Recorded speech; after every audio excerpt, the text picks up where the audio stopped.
Personal experience എന്ന് പറയുന്നത് എത്രമാത്രം ദൈവവചനം വായിക്കുന്നോ, അല്ലെങ്കിൽ ഇതിൻ്റെ നേരത്തെ പറഞ്ഞ പോലെ പൊരുൾ അന്വേഷിക്കാനായിട്ട് നോക്കുന്നോ, അത്രയും എനിക്ക് ഈശോയോടുള്ള സ്നേഹം കൂടി വന്നു.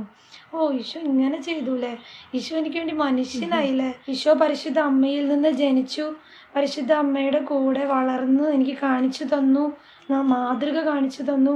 ഇതൊക്കെ മനസ്സിലായത് ദൈവവചനത്തിൻ്റെ അടുത്ത് ഇങ്ങനെ ഇരുന്ന് കൂടുതൽ അറിവ് സമ്പാദിച്ചപ്പോഴാണ്. എന്നിട്ടാണ് എന്താണ് അറിവ്? പരിശുദ്ധനായവനെ അറിയുന്നതാണ് അറിവ്. എവിടെയത്? Proverbs chapter 9 sacred verse 10. സുഭാഷിതങ്ങൾ 9-ാം അധ്യായം 10-ാം തിരുവാക്യം. ഓക്കെ, അയച്ചോ. ദൈവഭക്തിയാണ് ജ്ഞാനത്തിന്റെ ഉറവിടം, പരിശുദ്ധനായവനെ അറിയുന്നതാണ്